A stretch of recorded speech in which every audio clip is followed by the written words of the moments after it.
Todas as vezes que a atuação da CIA é discutida aqui na América Latina, alguém logo vem a público para dizer que não é bem assim, que isso é fake news, que é teoria da conspiração, etc.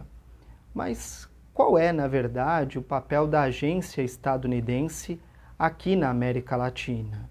Nesse vídeo, nós vamos conversar sobre a atuação da CIA na América Latina e também no Caribe. O meu nome é Janderson Lacerda e a América Latina é aqui.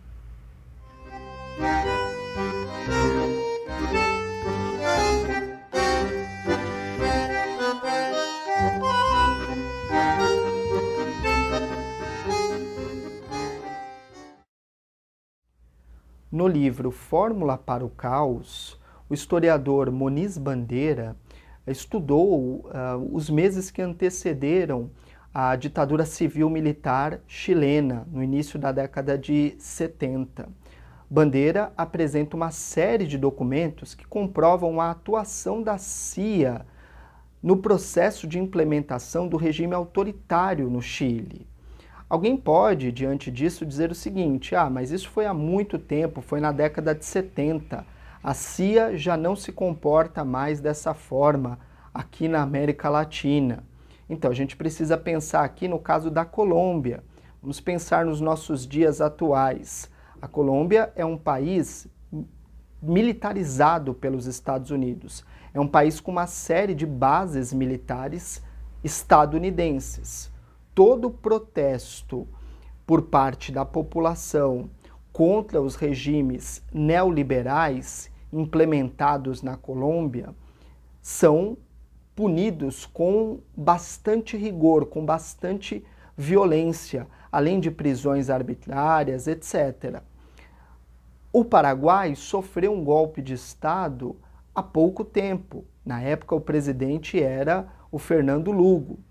Coincidentemente, a embaixadora do Paraguai, na época, Liliane Ayuade, foi a mesma embaixadora que, após a queda de Lugo, veio para o Brasil e participou de todo o processo de impeachment da presidenta Dilma Rousseff e, inclusive, foi flagrada em um encontro com Michel Temer e, nesse encontro, chegou a elogiar publicamente a Lava Jato e disse que a Lava Jato era muito importante tanto para o Brasil quanto para os Estados Unidos. Além disso, há uma série de problemas que envolvem outros países latino-americanos que têm uma relação muito direta, esses problemas, com a CIA.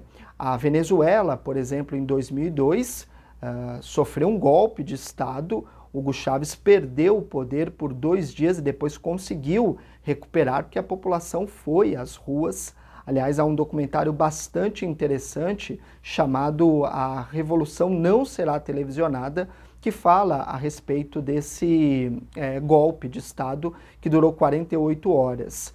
Depois disso, nós assistimos outros golpes aqui na América Latina, como no caso da Bolívia, né, na época que tinha o presidente Evo Morales, que teve que deixar o país.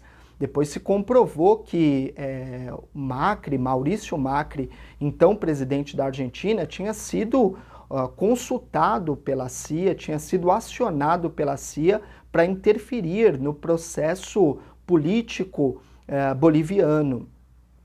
Além disso, nós tivemos, depois desses golpes, talvez a coisa mais bizarra dos últimos anos, a autoproclamação de um presidente na Venezuela, o Juan Guaidó.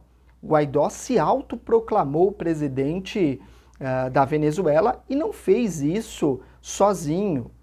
Há uma ligação direta entre Guaidó e o governo estadunidense, os governos estadunidenses, porque na realidade não é apenas um governo que tem interesse na queda de Nicolás Maduro, do chavismo na Venezuela. Agora, essa questão do Guaidó é bastante interessante porque aqueles que não acreditam, né, que a CIA interfere nos países aqui da América Latina justificam essa ideia a partir de argumentação de que não, isso é uma fake news, é uma teoria da conspiração, etc, etc, etc.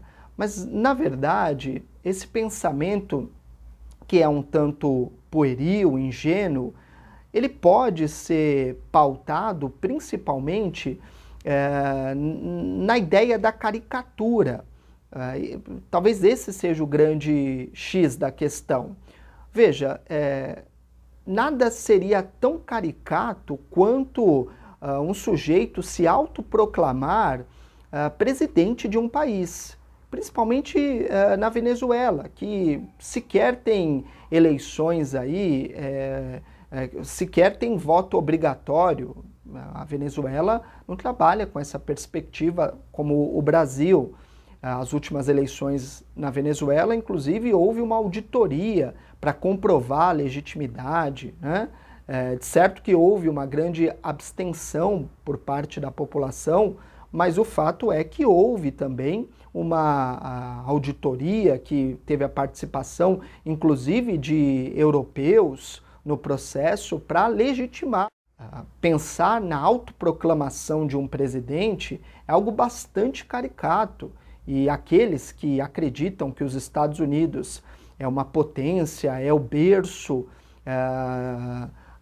da intelectualidade, tendem a não acreditar, né, que o governo estadunidense possa legitimar ou possa, inclusive, preparar figuras tão caricatas como o caso de Juan Guaidó.